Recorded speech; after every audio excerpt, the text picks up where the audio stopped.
It sits between older rocks and younger rocks. In some places it is thick enough to see with the naked eye. In others it requires instruments to detect. The clay contains iridium. This element is rare at the Earth's surface. It arrives mostly from space. The layer exists on every continent. It marks a boundary. Beneath the clay, the fossils of certain creatures appear in abundance. Above it, they do not appear at all. The transition is not gradual, it is abrupt. Whatever lived before the clay did not continue after it. This is called the KPG boundary. It divides the Cretaceous period from the Paleogene. The abbreviation is technical, the meaning is simple. Something ended, something else began. The clay is approximately 66 million years old. When geologists first identified this layer, they did not know what it meant. Oh, they knew only that it marked a change. The rock record showed continuity, then interruption, then a different kind of continuity. The interruption was thin. Geologically, it was almost instantaneous. Time moves differently in stone. 1,000,000 years is a small interval in the stratigraphic column. 1,000 years may leave no mark at all. The clay layer represents a moment. In human terms, it lasted longer than civilizations. In geological terms, it was brief. The iridium suggested an extraterrestrial source. Asteroids contain higher concentrations of this element than the Earth's crust.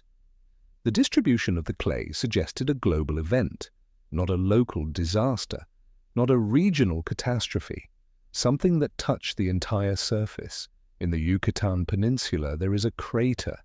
It is buried beneath younger sediments.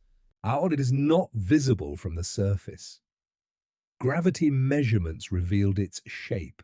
Drilling confirmed its age. The crater is approximately 180 kilometers wide. It was made by an object traveling faster than anything humans have built. The object was perhaps 10 kilometers across. Its velocity was perhaps 20 kilometers per second. When it struck, it did not compress slowly. It vaporized. The rock beneath it vaporized. The energy released was greater than all the nuclear weapons ever constructed, detonated simultaneously thousands of times over. The impact created a fireball that radiated outward. It created seismic waves that circled the planet. It created tsunamis that crossed ocean basins. It ejected material into the atmosphere. Some of that material reached space. Some of it fell back. The debris formed a cloud. The cloud blocked sunlight. Photosynthesis slowed. Temperatures dropped. Plants that depended on continuous growth died. Animals that depended on those plants died. Animals that depended on those animals died.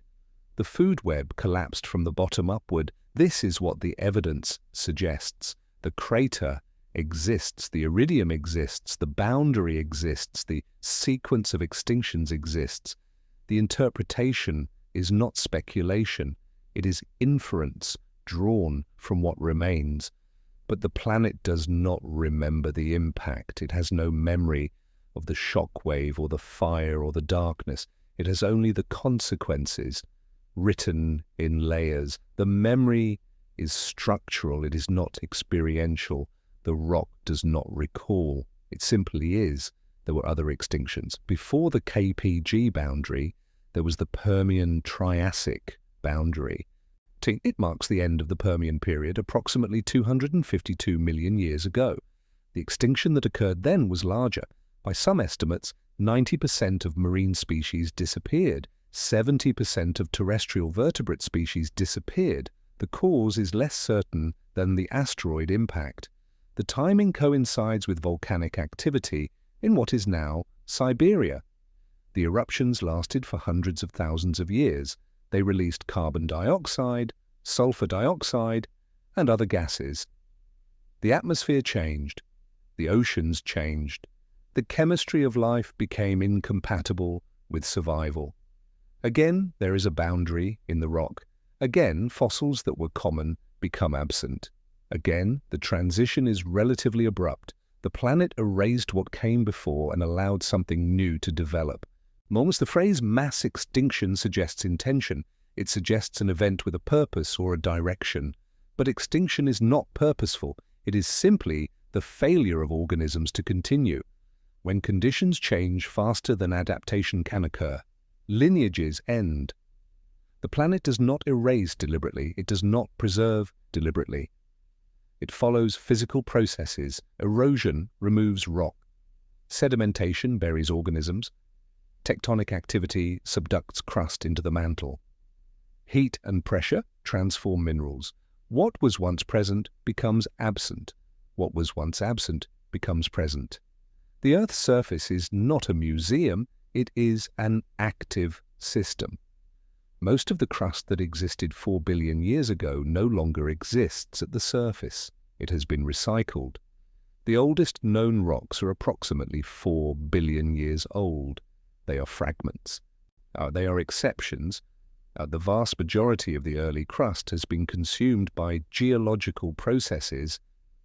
This means the planet's early history is incomplete. The first billion years of Earth's existence are poorly documented. The rocks that would tell that story have been erased. Geologists call this the Hadean Eon. The name refers to Hades, the underworld. It reflects the assumption that early Earth was molten, hostile, and unstable. But the name also reflects ignorance. Without rocks, there is only inference. Some minerals survive from the Hadean. Zircon crystals are durable. They resist erosion and metamorphism. A few zircon grains have been dated to 4.4 billion years ago. They contain trace elements that suggest liquid water existed when they formed. If liquid water existed, the surface was not entirely molten. If the surface was not entirely molten, conditions may have been less extreme than previously assumed. The Hadean may have been habitable, but there are no fossils from the Hadean. There are no sedimentary rocks from the Hadean. There are only crystals. The rest has been erased. Life may have begun during the Hadean. Life may have begun multiple times and been extinguished by impacts, by volcanism, by changes in the atmosphere. There is no way to know. The record is absent. The first clear evidence of life appears in rocks approximately 3.5 billion years old. These are stromatolites. They are layered structures created by microbial mats. They form in shallow water. They are not rare. They are found on multiple continents. The organisms that built these structures were simple. They had no organs, no tissues, no differentiation. They were single cells. For most of Earth's history, this was the only form of life. Complex multicellular organisms do not appear in the fossil record until approximately 600 million years ago, and this is called the Ediacaran period. The organisms that appear then are strange. They do not resemble later life. They have no obvious analogues. Some are flat, some are fractal, some are quilted. They existed for a time and then they largely disappear. Whether they were ancestors of later organisms or a separate experiment in multicellularity is unclear. The fossil record shows their presence and then their absence. After the Ediacaran, the Cambrian period begins. This is approximately 541 million years ago. The Cambrian is called an explosion because the diversity of body plans increases rapidly. Animals with shells appear. Animals with exoskeletons appear. Animals with eyes, with limbs, with segmented bodies appear. The transition is geologically fast. Over a period of perhaps 20 million years, most of the major animal phyla that exist today originated. The fossil record before the Cambrian is sparse. The fossil record during the Cambrian is abundant. This is partly because hard parts preserve more easily than soft tissues. Shells and bones fossilize. Soft-bodied organisms rarely do. But the Cambrian also represents a genuine increase in complexity. The mechanisms that regulate development became more elaborate. The ecological interactions became more varied. And then the system continued. Ecosystems developed, persisted, and were replaced. Species emerged, diversified, and went extinct. the rate was not constant. There were long periods of relative stability. There were short periods of drastic change. 5 major mass extinctions have been identified in the Phanerozoic eon. This is the eon that began with the Cambrian. It is the eon of visible life. The 5 extinctions are marked by sharp declines in biodiversity. They are separated by tens to hundreds of millions of years. Each extinction had a different cause: volcanic activity, climate change, anoxia in the oceans, asteroid impact. The mechanisms varied. The result was consistent. The removal of many species in a short time, followed by the slow recovery of ecosystems. Recovery took millions of years. New species evolved to fill the roles left empty. The ecosystems that emerged after extinctions were not identical to those that existed before. They were structurally similar but taxonomically different. The planet does not restore what it erases, it replaces it. There is a forest in Washington state. It is called the Petrified Forest of Ginkgo. The trees are not living, they are fossils. They were buried by lava flows approximately 15 million years ago. The lava preserved the wood. Over time, minerals replaced the organic material. The structure remained. The substance changed. The forest was diverse. There are fossils of ginkgo, oak, elm, spruce, and other species. Some of these species still exist, others are extinct.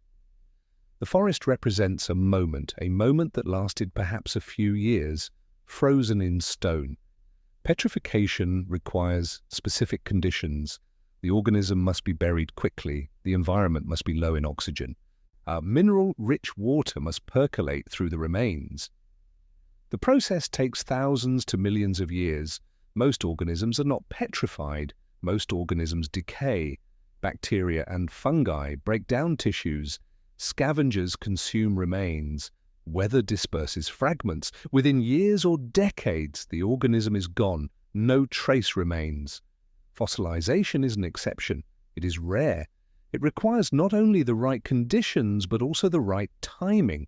And even when fossils form, they must survive. They must not be eroded, metamorphosed, or subducted. They must be uplifted to where humans can find them.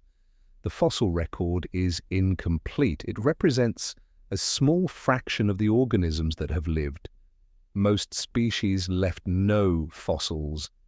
Most individuals left no fossils. Most moments left no record. Paleontologists work with absence. And they infer ecology from fragmentary skeletons. They infer behavior from trace fossils. They infer diversity from the spaces between known species. The work is reconstruction. It is not recovery. There were organisms that lived, thrived, and disappeared without leaving any physical evidence. There were entire ecosystems that functioned for millions of years and left nothing behind. The planet erased them not through catastrophe, but through ordinary processes.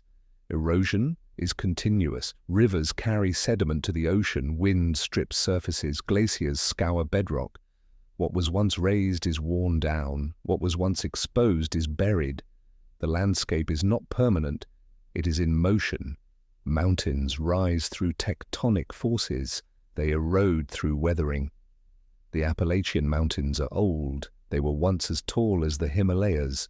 Just over hundreds of millions of years they have been reduced. The rock that formed their peaks now lies as sediment in the Atlantic Ocean. The Himalayas are young.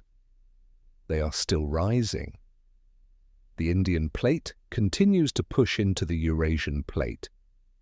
The mountains grow a few millimeters each year, but they also erode. Rivers cut through them. Glaciers carve them. Eventually, they too will be reduced. The cycle is slow. It is not perceptible within a human lifetime, but it is ongoing. The surface is not stable. It is dynamically maintained by opposing forces. Subduction zones consume crust. Oceanic crust is denser than continental crust. Where the two meet, the oceanic crust descends into the mantle.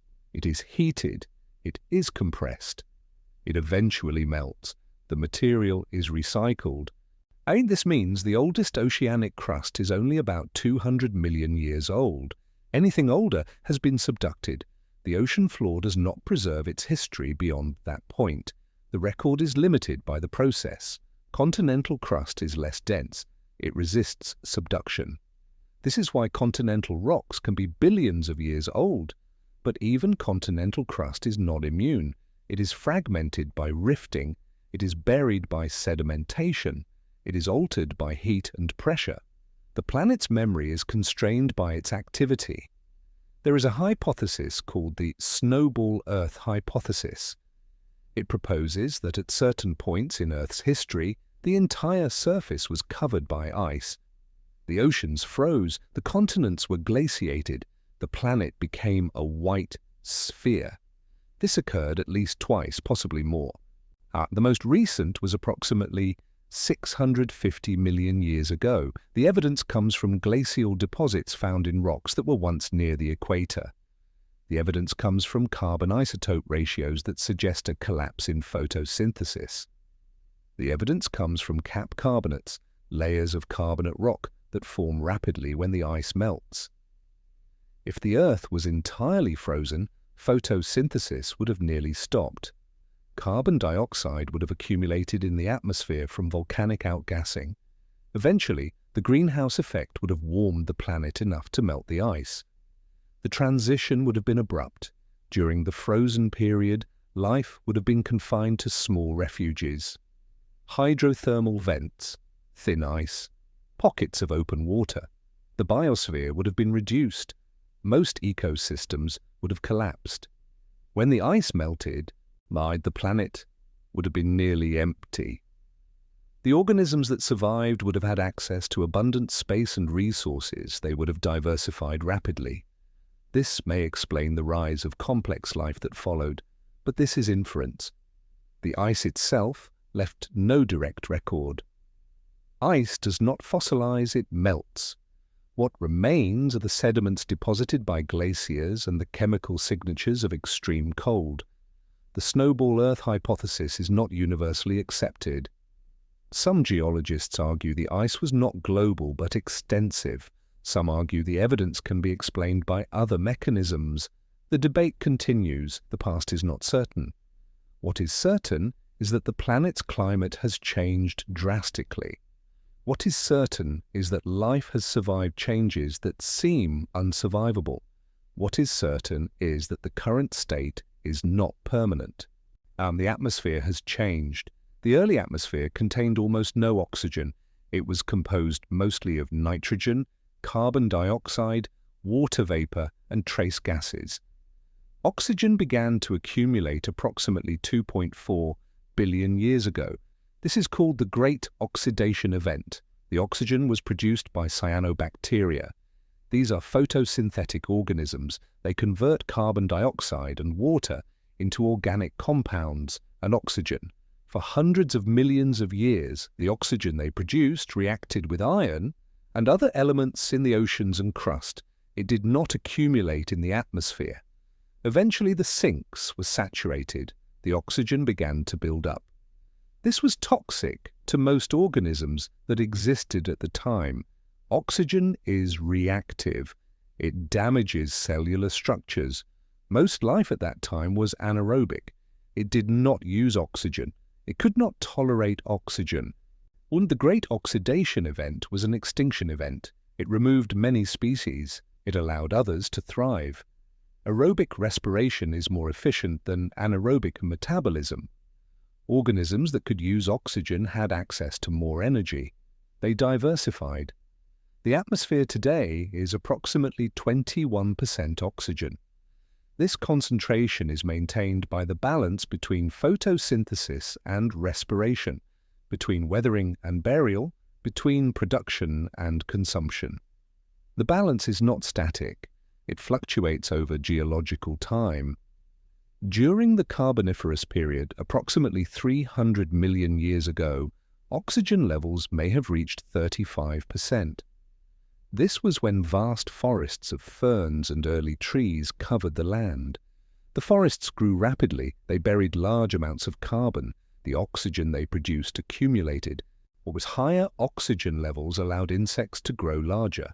Dragonflies with wingspans of 70 centimeters existed. Millipedes 2 meters long existed. The increased oxygen supported increased metabolism. Then the climate changed. The forests declined. Carbon burial decreased. Oxygen levels fell. The giant insects disappeared. The system adjusted. The planet does not optimize for any particular outcome. It does not favor complexity or simplicity. It does not favor diversity or uniformity. It follows physical and chemical laws. The biosphere responds. There are places on Earth where the past is more visible. The Grand Canyon is one. The Colorado River has cut through layers of rock that span nearly 2 billion years. Each layer represents a different environment. Each layer contains different minerals, different fossils, different colors. At the bottom are metamorphic rocks. These were once sediments. They were buried, heated, compressed, and transformed. They are approximately 1.7 billion years old. Above them are sedimentary layers, sandstone, limestone, shale, each formed in a different setting, river deltas, shallow seas, desert dunes. The layers are stacked in sequence, the oldest at the bottom, the youngest at the top. This is the principle of superposition. It is one of the foundations of geology. But the sequence is not complete. There are gaps. There are unconformities. These are surfaces where time is missing, where erosion removed layers before new layers were deposited, where millions of years passed without leaving a trace. One unconformity in the Grand Canyon represents a gap of more than 1 billion years. Now with the rock below, the unconformity is 1.2 billion years old. The rock above it is 525 million years old. The intervening time is absent. It was erased. This is common. The rock record is fragmented. It is not a continuous archive. It is a collection of moments separated by unknowable intervals. Geologists piece together history from these fragments. They correlate layers across regions. They use fossils to determine relative ages. They use radiometric dating to determine absolute ages. The work is meticulous. The result is approximate. What emerges is timeline, a sequence of events, but the timeline is incomplete. It is a dotted line, not a solid one. The Earth is 4.54 billion years old. This age is determined from radiometric dating of meteorites.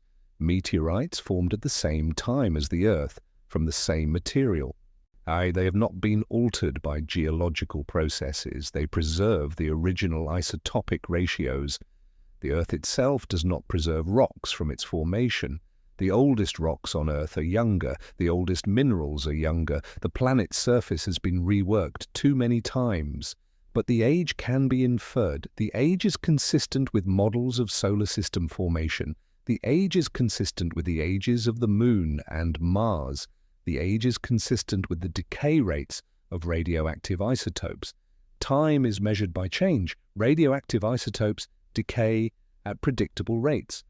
The ratio of parent isotopes to daughter isotopes indicates how much time has passed. This method is reliable for rocks. It is not applicable to everything.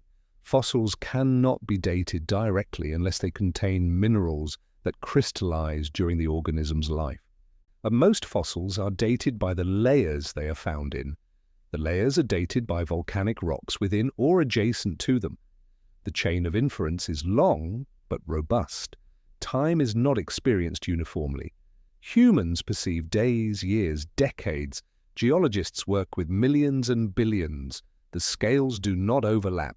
The same processes operate across both, but they are not perceptible in the same way. A river erodes its channels slowly. Over a human lifetime, the change is minor. Over 1 million years, the river cuts a canyon. The process is continuous. The result is dramatic. Continents move slowly, a few centimeters per year. Over a human lifetime, the movement is imperceptible. Over 100 million years, continents collide, separate, and reconfigure. The process is continuous. The result is transformative. When the planet operates on its own time scale, it does not adjust to human perception. It does not pause for observation. It continues. There is a concept in geology called uniformitarianism. It states that the processes observable today have operated throughout Earth's history. Rivers have always eroded, volcanoes have always erupted, sediments have always accumulated. The rates may have varied, the conditions may have differed, but the underlying mechanisms are the same. This principle allows geologists to interpret ancient rocks. If a rock contains ripple marks, it formed in flowing water. If a rock contains crossbedding, it formed from migrating dunes. If a rock contains fossils of marine organisms, it formed in the ocean. The present is the key to the past, but the past is not identical to the present. The Earth has changed. The atmosphere has changed. The biosphere has changed. Uniformitarianism does not mean the Earth has always been the same. It means the laws of physics and chemistry have always applied. Some processes that occurred in the past do not occur today. The Great Oxidation Event has no modern equivalent. The formation of banded iron formations has no modern equivalent. These processes were possible under past conditions. They are not possible under current conditions. The planet's history includes events that are no longer repeatable. This does not violate uniformitarianism. It reflects changes in the boundary conditions. There is a lake in Russia called Lake Baikal. It is the deepest lake in the world. It is the oldest lake in the world. It is approximately 25 million years old. Most lakes are geologically young, and they fill basins created by glaciers, by volcanic activity, by tectonic faulting. They persist for thousands to tens of thousands of years before they fill with sediment or drain. Lake Baikal is an exception. It sits in a rift valley. The valley is widening, the lake is deepening. As long as the rift continues, the lake will persist. The lake contains unique species, seals, fish, crustaceans. Many are found nowhere else. They evolved in isolation. The lake became an evolutionary laboratory. Given time and separation, organisms diversify, but the lake is not permanent. Eventually, the rift will stop widening. Eventually, sediments will fill the basin. Eventually, the lake will become a valley, then a plain. The species that evolved there will either adapt to new conditions or disappear. This is the nature of isolated systems. They develop unique characteristics. They persist for a time. They end. Islands are similar. Volcanic islands rise from the ocean floor. They are colonized by organisms. The organisms evolve in isolation. New species emerge. The islands are eroded. They subside. They disappear beneath the waves. The Hawaiian Islands are a chain. The oldest islands are to the northwest. The youngest are to the southeast. This is because the Pacific Plate is moving over a stationary hotspot. The hotspot creates volcanoes. The plate carries them away. The oldest islands in the chain are mostly submerged. They are seamounts now. The islands that are visible today will eventually follow. New islands are forming to the southeast. The process continues. Each island has a lifespan. Each island supports ecosystems. Each island eventually ceases to exist. With the species that evolved on those islands must colonize new islands or go extinct. The planet does not preserve islands. It creates them and erases them. There are fossils of whales in the Sahara Desert. The Sahara was not always a desert. Millions of years ago, it was covered by a shallow sea. Marine organisms lived there. When the sea retreated, the sediments remained. The fossils remained. Now the desert is dry. The fossils are exposed by wind erosion. The landscape has transformed. What was ocean became land. What was land became desert. The transformation is ongoing. The Sahara oscillates between desert and grassland on a cycle of approximately 20,000 years. This cycle is driven by changes in Earth's orbit. When the Earth's axial tilt and orbital eccentricity align in certain ways, The African monsoon strengthens. The Sahara receives more rainfall, vegetation spreads, lakes form, animals migrate into the region. When the alignment changes, the monsoon weakens, the rainfall decreases, the vegetation retreats, the lakes dry, the desert expands. This cycle has repeated many times. Each time, ecosystems develop and collapse. Each time, species expand and contract. Each time, the landscape is rewritten. Humans have lived through some of these cycles. Archaeological evidence shows that the Sahara was green as recently as 6,000 years ago. There were rivers, lakes, and human settlements. Rock art depicts giraffes, elephants, and crocodiles. These animals are no longer present. The shift to the current desert state occurred over centuries. It was gradual from a human perspective. It was abrupt from a geological perspective. The memory of the green Sahara persists in art and in sediment. The Sahara itself does not remember. There are forests beneath the North Sea. They are submerged. They were drowned when sea levels rose after the last ice age. Approximately 10,000 years ago, the region was dry land. It connected Britain to continental Europe. Trees grew, animals lived, humans hunted. As the ice sheets melted, water returned to the oceans, sea levels rose, the land was flooded, the forests were submerged, the connection was severed. Fishermen occasionally pull up fragments of wood, of bone, of tools. These are remnants of the submerged landscape. They are evidence of what existed before the sea returned. The North Sea is shallow, the forests are not deep, but they are inaccessible, they are covered by sediment. And they are beyond human reach without technology. The landscape has been erased from view. This happened quickly in geological terms. 10,000 years is a short interval, but it was long enough for ecosystems to establish and be destroyed.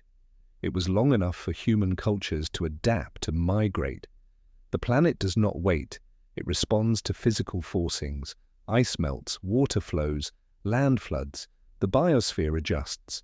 Sea level has changed many times. During ice ages, it is lower. Water is stored in ice sheets. Coastlines extend farther. Continental shelves are exposed. During interglacial periods, it is higher. Water is released. Coastlines retreat. Shelves are submerged. The current sea level is not the default. It is a point in a cycle. The cycle is driven by orbital variations, by solar output, by greenhouse gas concentrations. Now, the mechanisms are understood. The timing is predictable over long scales. Humans are now a forcing. The concentration of carbon dioxide in the atmosphere is higher than it has been for millions of years. This is due to the combustion of fossil fuels. The carbon was buried over hundreds of millions of years. It is being released over centuries. The planet has experienced high carbon dioxide levels before. It has experienced warm climates before. It has experienced rapid changes before. But not recently. Not within the time frame of human existence. The response is unfolding. Glaciers are melting. Ice sheets are losing mass. Sea levels are rising. The rate is measurable. The trajectory is clear. The consequences are developing. The planet will continue. It has survived greater changes. The question is not whether the Earth will persist. The question is what will persist on it. There are organisms that have survived every mass extinction. Cyanobacteria. They have existed for at least 3.5 billion years. They are simple. They are adaptable. They inhabit environments from hot springs to polar ice. They are foundational to ecosystems. They produce oxygen, they fix nitrogen, they persist. Tardigrades are another example. They are microscopic animals. They can survive extreme temperatures, extreme pressures, extreme radiation. They can desiccate and revive. They have been found in fossils from the Cambrian. They are still present today. These organisms do not dominate ecosystems. They do not compete with large animals. They occupy niches that are stable across geological time. They are generalists in some respects, specialists in others. They persist because their requirements are minimal. Complex organisms are more vulnerable. They have specific requirements. They depend on particular food sources, particular habitats, particular temperatures.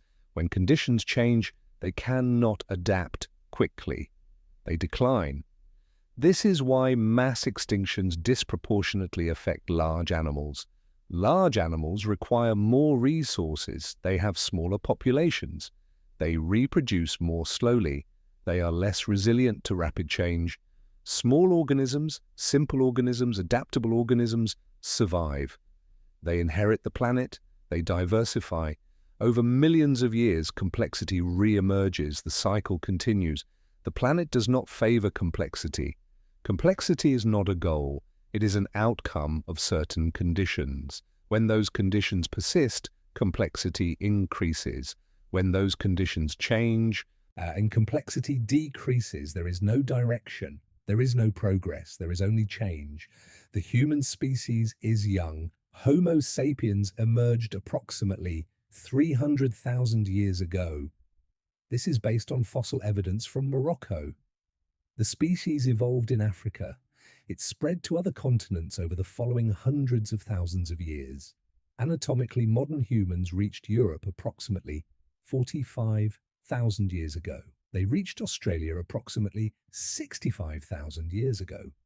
They reached the Americas approximately 15,000 years ago. The dispersal was slow, it was deliberate, it followed coastlines, river valleys, and favorable climates. For most of human history, the population was small. Hunter-gatherer groups were scattered. They moved seasonally. They left little permanent impact. Their tools, their art, their structures were biodegradable or few in number. And agriculture began approximately 10,000 years ago. This was not a sudden invention. It emerged independently in several regions. The transition from foraging to farming took thousands of years. It was gradual. It was reversible in some places. It eventually became dominant. Agriculture allowed larger populations. It allowed permanent settlements. It allowed specialization. It also created vulnerability. Crops fail. Stored food depletes. Concentrated population spread disease. Civilizations rose. They depended on agriculture, on trade, on infrastructure. They were complex systems. They were fragile. Many collapsed. The causes varied: drought, invasion, overextension, internal conflict. The collapses were local or regional. They were not global. Other civilizations continued. The human population overall continued to grow. Now the population is 8 billion. The impact is global. The atmosphere has changed. The climate is changing. Ecosystems are being simplified. Species are going extinct at rates faster than the background rate. This is measurable. It is documented. It is not speculation. The planet has experienced rapid changes caused by life before. The Great Oxidation Event was caused by cyanobacteria. It was an extinction event. It was also a transformation. The biosphere became oxygen-rich. New forms of life emerged. Humans are causing changes. The outcomes are developing. The planet will respond. It always has. There is a rock formation in Australia called the Pilbara Craton. It contains some of the oldest known rocks. Some are 3.5 billion years old. The rocks are metamorphosed. They are deformed. But they preserve structures, stromatolites, microbial mats that trapped sediment, evidence of life. The Pilbara was not always above sea level. It has been uplifted, eroded, submerged, uplifted again. The rocks have been folded, faulted, altered, but they remain. They are fragments of the early Earth. Standing on the Pilbara, the landscape appears barren, red dirt, sparse vegetation, heat. But beneath the surface there is a record of when the atmosphere was different, when the continents were smaller, when life was simple. The record is incomplete. Much has been erased. But what remains is enough to infer a sequence, enough to understand that the planet was different. This is the nature of deep time. It is accessible through fragments, through isotopes, through minerals, through unconformities. It is not experienced, it is reconstructed. Humans live in the present. And the past is abstract, the future is hypothetical, but the planet exists across all of it. It does not separate time into past, present, future. It is continuous. There are places where the boundary between past and present is visible. Glaciers are one. They contain ice that fell as snow thousands of years ago. The ice is stratified. Each layer represents a year. In some glaciers, the ice at the bottom is hundreds of thousands of years old. The ice contains bubbles. The bubbles contain air. The air is from the atmosphere at the time the snow fell. By analyzing the bubbles, scientists can determine past atmospheric compositions. They can determine past temperatures. They can determine past volcanic activity. Ice cores from Antarctica extend back 800,000 years. They provide a direct record of climate. The record shows cycles, warm periods, cold periods, transitions. The cycles are driven by orbital variations. The magnitude is influenced by greenhouse gases. The ice is melting. Glaciers are retreating. Ice sheets are thinning. The layers are being lost. The record is being erased. The process is natural. Ice melts when temperatures rise, but the rate is not natural. The rate is faster than it has been for thousands of years. The cause is understood. The increase in greenhouse gases. Greenhouse gases trap heat. Carbon dioxide, methane, nitrous oxide. They are transparent to visible light. They absorb infrared radiation. The Earth radiates infrared. The gases absorb it and re-radiate it. Some of the radiation returns to the surface. The surface warms. This is not controversial. It is physics. It is measurable. It is the same mechanism that warms Venus to temperatures that melt lead. The concentration of carbon dioxide in the atmosphere is now above 420 parts per million. Before the Industrial Revolution, it was approximately 280 parts per million. The increase is due to human activity. The isotopic signature of the carbon confirms it is from fossil fuels. The planet has been warmer, it has been cooler, it has transitioned between states. But the transitions have typically occurred over thousands to millions of years. The current transition is occurring over decades to centuries. The biosphere responds to the rate of change, not just the magnitude.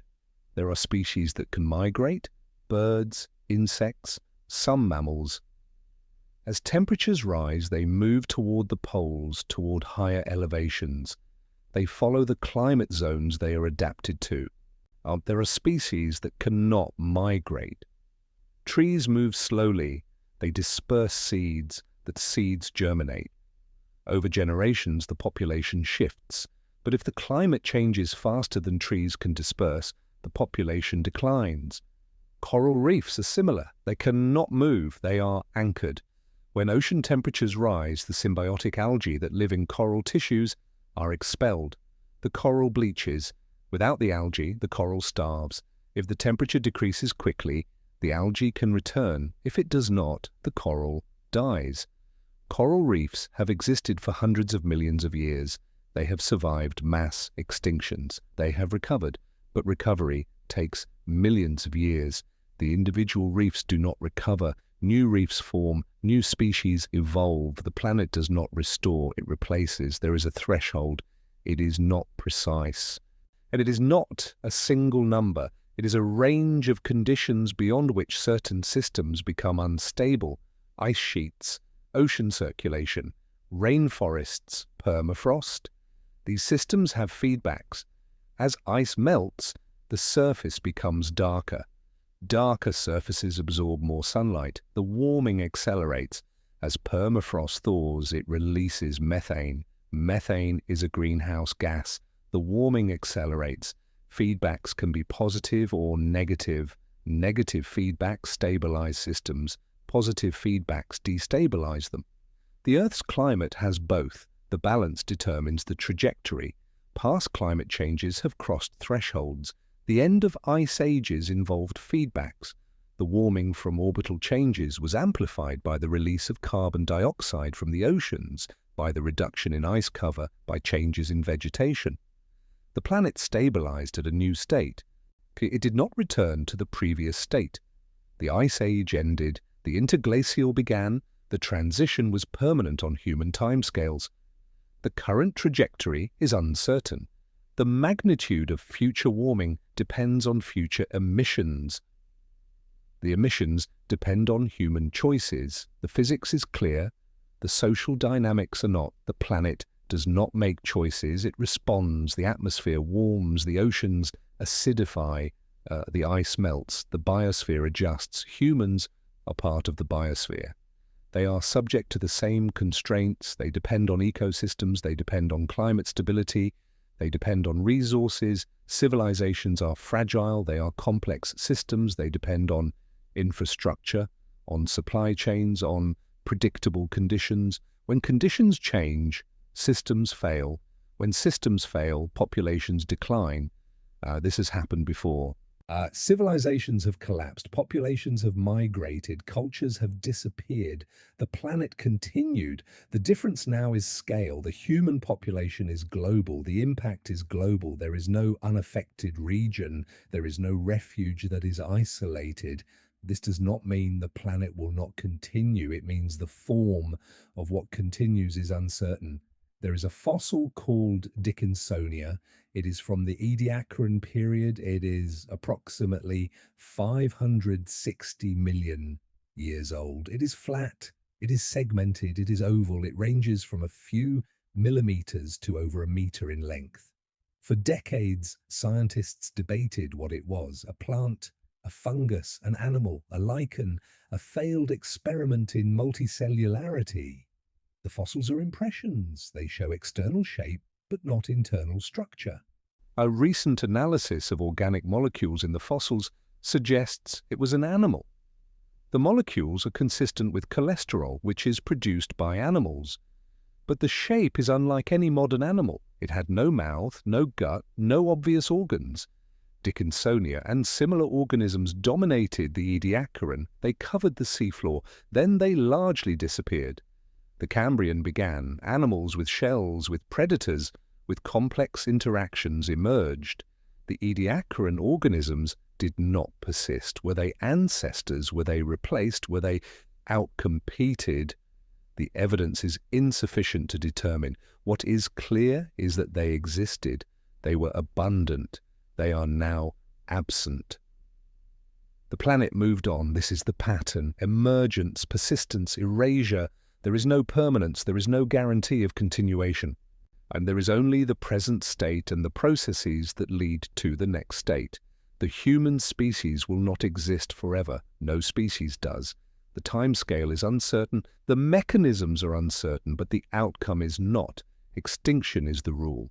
Survival is the exception. Over 99% of species that have ever existed are extinct. The ones that remain are a small fraction. They are temporary. The planet does not depend on any species. It does not favor any lineage. It continues regardless. There is a desert in Chile called the Atacama. It is one of the driest places on Earth. Some regions have not received measurable rainfall in recorded history. The surface is barren. Salt flats, rocks, dust. The conditions are extreme. Life exists there. Microbes in the soil. Lichens on rocks. They survive on moisture from fog. And they grow slowly. They are dormant most of the time. They are adapted to scarcity. The Atacama is used as an analogue for Mars. The conditions are similar: dry, cold, high radiation. If life exists on Mars, it may resemble the life in the Atacama: simple, sparse, resilient. Mars was once different. Evidence suggests it had liquid water, it had a thicker atmosphere, it may have had lakes, rivers, perhaps even oceans. The conditions may have been habitable. Then the atmosphere was lost. Mars has weak gravity. It has no magnetic field. Solar wind stripped the atmosphere over billions of years. The water evaporated or froze. The surface became cold, dry, irradiated. If life existed on Mars, it may have gone extinct, it may have retreated underground, it may have never existed. The evidence is insufficient to determine. Mars is geologically dead. It has no plate tectonics. It has no active volcanism. The surface is ancient. Impact craters from billions of years ago remain. There is no erosion to erase them. There is no recycling to renew the crust. Mars is a record. It preserves its history, but the history is written in absence, in ancient riverbeds, in layered sediments, in mineral deposits that form in water. The planet is a tomb. Earth is not a tomb. It is active. It erases and renews. It does not preserve most of its history. It continues. This is the difference. Mars stopped. Earth has not, but Earth will stop. Eventually, the mechanisms are understood. The sun is aging. It is burning hydrogen. Over billions of years, it will expand. It will become a red giant. It will engulf Mercury. It will engulf Venus. It may engulf Earth. Before that, the sun will brighten. Over the next billion years, the solar output will increase by approximately 10%. This does not sound like much, but it is enough to alter the climate. The oceans will evaporate. The atmosphere will become steam. The surface will heat beyond the tolerance of life. Life on Earth has perhaps 1 billion years remaining. This is an estimate. It is based on models of stellar evolution, of atmospheric chemistry, of planetary climate. 1 billion years is a long time. It is longer than complex life has existed. It is longer than multicellular life has existed. It is long enough for many cycles of evolution, extinction, and diversification. But it is finite. The boundary is known. The planet does not continue indefinitely. After the oceans evaporate, the planet will resemble Venus, hot, dry, toxic. The greenhouse effect will be extreme. The surface temperature will rise to hundreds of degrees. No organic molecules will survive. Eventually, the sun will shed its outer layers. It will become a white dwarf, a dense, cooling remnant. The planets will remain in orbit, but they will be lifeless. They will be frozen. They will be dark. The Earth will be a relic, a ball of rock circling a fading star. It will contain minerals that formed in water. It will contain isotopes that were cycled through life. But there will be no memory, no awareness, no continuation. This is billions of years away. It is not relevant to any time scale humans perceive, but it is certain the planet is temporary. Life is temporary. Everything is temporary. There is a type of star called a pulsar. It is the remnant of a supernova. But when a massive star exhausts its fuel, it collapses. The core compresses into a neutron star, a sphere of neutrons approximately 20 kilometers across. It spins rapidly. It emits beams of radiation from its magnetic poles. As the pulsar rotates, the beams sweep across space. If the beam passes Earth, it is detected as a pulse, hence the name. The pulses are extremely regular. They are more regular than atomic clocks. Pulsars slow down over time. The rotation rate decreases. Energy is lost as radiation. Eventually, after millions to billions of years, the pulsar stops emitting detectable radiation. It becomes a cold, dark neutron star. Neutron stars are stable. They do not decay further. They do not collapse into black holes unless they gain mass. They persist. They are silent. The universe contains many neutron stars. Most are invisible. They are remnants. They are evidence of stars that once burned, exploded, and ended. The universe also contains black holes. These form when even more massive stars collapse.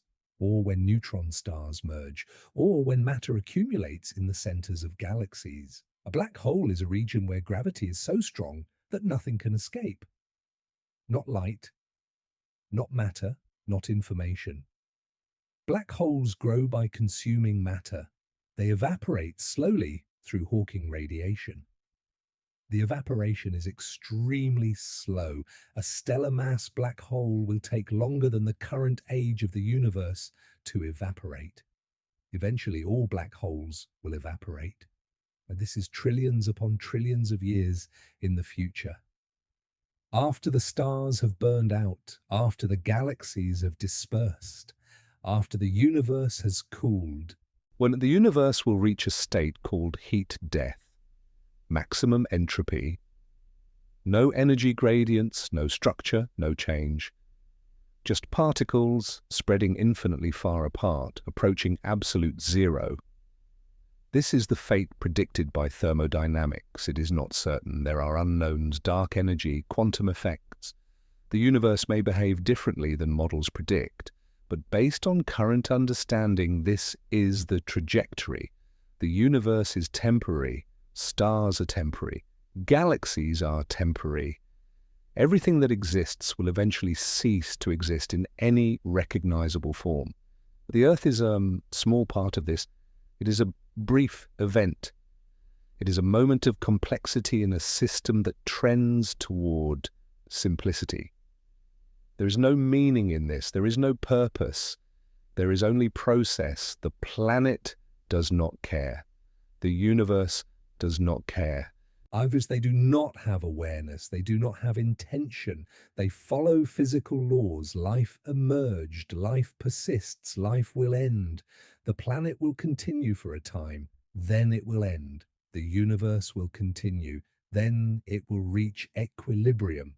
This is neither sad nor comforting. It is neutral. It is what is. There are people who find this troubling, the absence of permanence, the absence of meaning, the inevitability of endings. There are people who find this liberating, the lack of cosmic importance, the freedom from cosmic judgment, the simplicity of physical law. Both responses are human. Both are projections. The universe does not provide validation for either. What remains is the present, the current state, the current moment. The planet is here. It is active. It supports life. It erases and renews. It continues its processes without awareness of them. Life is here. It is diverse. It is adapted. It is temporary. It continues until it doesn't. Humans are here.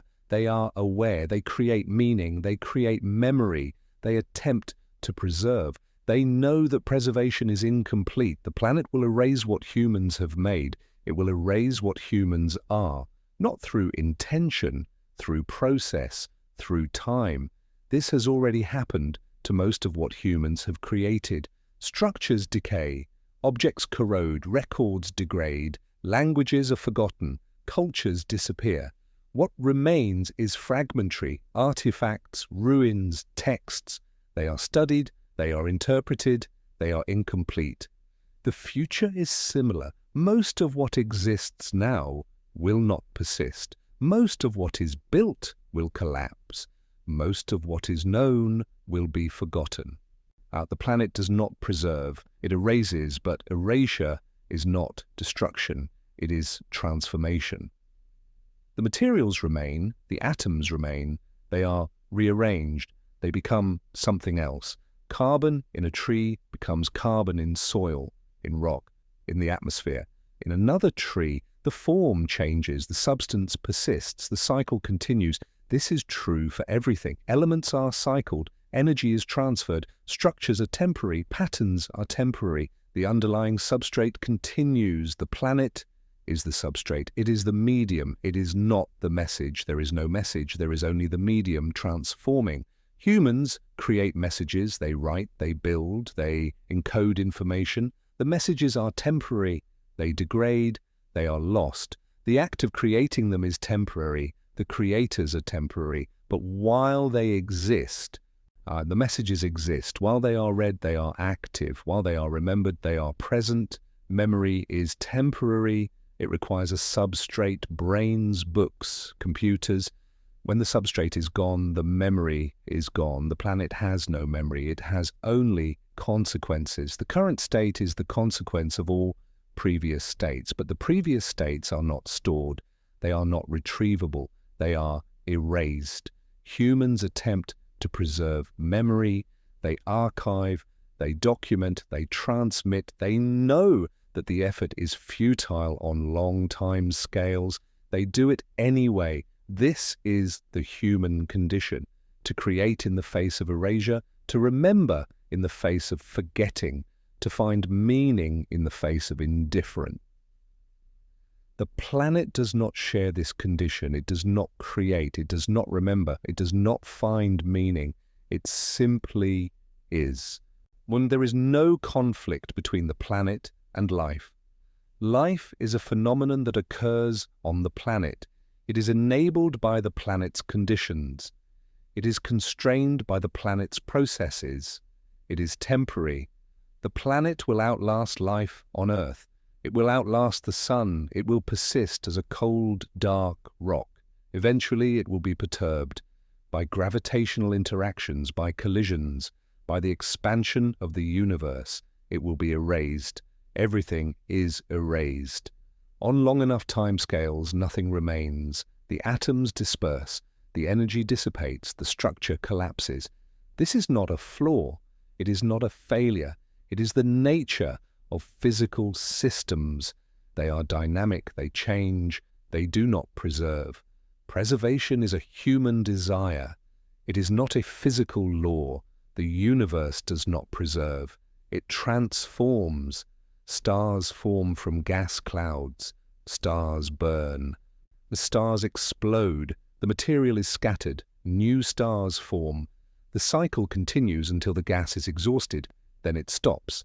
Galaxies form from dark matter and gas. Galaxies merge. Galaxies disperse. The stars within them die. The galaxies become dark. The structure fades. The universe expands. The expansion accelerates. The distance between galaxies increases. Eventually, each galaxy is isolated. The light from other galaxies can no longer reach it. The observable universe shrinks to a single galaxy. Then the stars in that galaxy die. The galaxy becomes dark. The universe becomes cold, empty, and dark. This is trillions of years away. It is not relevant to anything that exists now, but it is the trajectory. The Earth is a small event within this trajectory. It is a temporary concentration of matter and energy. It supports complexity for a time, then it does not. There is no injustice in this. There is no tragedy. There is only process. The planet does not grieve. It does not celebrate. It continues. Life does not grieve. Life does not celebrate. Individual organisms may experience emotions. Species do not. The biosphere does not. It adapts. It persists. It ends. Humans grieve. Humans celebrate. Humans assign significance. This is a function of consciousness. It is not a function of the planet. The planet is indifferent. It has no preferences. It has no goals. It follows physical and chemical laws. The outcomes are determined by initial conditions and boundary conditions. There is no intent. Intent is a human concept. It is useful for understanding human behavior. It is not applicable to natural processes. Erosion does not intend to wear down mountains. It happens because water flows downhill, because rock fractures under stress, because temperature changes cause expansion and contraction. Extinction does not intend to remove species. It happens because conditions change, because populations cannot adapt quickly enough, because resources become insufficient. The planet does not intend to erase its history.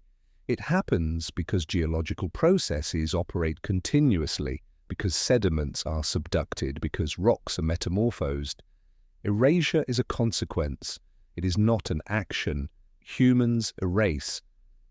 They demolish buildings, they clear forests, they drain lakes, These are actions, they have intent, the outcomes are chosen, but the scale of human erasure is small, it is local, it is reversible on geological timescales. If humans disappeared, the planet would continue, the structures would decay, the clearings would regrow, the chemistry would stabilize. Within millions of years, the evidence of human activity would be minimal. A layer of plastic in sediments, a change in isotopic ratios in ice cores, elevated concentrations of certain elements, these would persist. They would be detectable, but they would not dominate the record. The planet has absorbed larger perturbations. It has absorbed the Great Oxidation Event. It has absorbed supercontinent assembly and breakup. It has absorbed mass extinctions. It continues. Humans are a perturbation. The planet will absorb them. The timescale is uncertain. The process is certain. This is not pessimism. It is not optimism. It is observation. The planet does not judge. It does not evaluate. It does not care whether humans persist or disappear. It will continue either way. What humans care about is human concern. It is not planetary concern. The planet has no concerns. This distinction is important. It clarifies responsibility. Humans are responsible for human outcomes. The planet is not responsible for providing favorable conditions. It provides conditions. Organisms adapt or they do not. Humans have the capacity to alter conditions. They have altered the atmosphere. They are altering the climate. They are simplifying ecosystems. These alterations have consequences. The consequences affect humans and other organisms. The planet will adjust. It always has. The question is whether humans will persist through the adjustment. Persistence is not guaranteed. It is conditional. It depends on choices, on adaptations, on constraints. The constraints are physical. There are limits to how much carbon the atmosphere can hold before feedbacks dominate. There are limits to how much warming ecosystems can tolerate before they collapse. There are limits to how fast organisms can adapt before they go extinct. These limits are not moral, they are not negotiable, they are physical realities. Humans can choose to operate within the limits. They can choose to exceed them. The planet does not enforce the limits. It responds to violations with consequences. The consequences are developing. They are measurable. They are documented. They are not speculative. Sea levels are rising. Glaciers are retreating. Coral reefs are bleaching. Species are migrating. Ecosystems are shifting. These are observations. They are not predictions. They are occurring now. The rate of change is accelerating. The impacts are compounding. The systems are interconnected. A change in one affects others. This is how complex systems behave. They have thresholds. They have feedbacks. They can shift rapidly from one state to another. The planet has experienced state shifts, ice ages to interglacials, Snowball Earth to thaw, anoxic oceans to oxygenated oceans. Each shift was driven by changes in forcings. Each shift was relatively rapid once thresholds were crossed. The current forcings are understood. The trajectory is calculable. The uncertainty is in the details, not in the direction. The planet will warm. The ice will melt. The seas will rise. The biosphere will adjust. These are physical necessities given the current forcings. What adjusts, how it adjusts, which species persist, which ecosystems collapse. These are uncertain, but the adjustment itself is certain. Humans are part of the adjustment. They are forcing the change. They are also subject to the change. They are not separate from the system. They are within it. This is the condition. To be part of a system that does not accommodate preferences, that does not provide guarantees. That continues regardless. The planet erased itself before humans existed. It will erase itself after humans are gone. The erasure is continuous. It is structural. It is the nature of an active planet. Humans are witnessing a moment of this erasure. They are contributing to it. They are experiencing it. They are temporary participants in a process that precedes them and will follow them. There is no narrative arc, there is no climax, there is no resolution. You see, there is only continuation. The planet continues, it erases and renews, it transforms and persists. It has no memory, it has no intention, it simply is. And in being, it provides the conditions for temporary complexity, for temporary awareness, for temporary meaning. The meaning is human, it is not planetary, it is not universal. It is local, it is brief, it is real. The planet does not validate the meaning, it does not invalidate it, it is indifferent. Indifference is not hostility, it is not support, it is neutrality, it is the absence of relationship. Humans relate to the planet, they depend on it, they shape it, they interpret it. But the planet does not relate back, it simply provides the substrate. The substrate is temporary, the conditions are temporary. The moment is temporary. What exists now will not exist later. And what existed before does not exist now. The transition is continuous. There is no stillness. There is no permanence. There is only the ongoing process of transformation. The planet transforms. Life transforms. Humans transform. All within the constraints of physical law. All without guarantee of continuation. The continuation that occurs is not earned. It is not deserved. It is conditional on circumstances. The circumstances are changing. They always have been. The rate is variable. The direction is variable. The outcome is open. But the process is not open. The process is determined. Matter and energy interact. Systems evolve toward equilibrium. Complexity is temporary. Simplicity is the default. The planet is moving toward equilibrium slowly. Over billions of years, it is cooling, it is eroding, it is simplifying. Life resists this.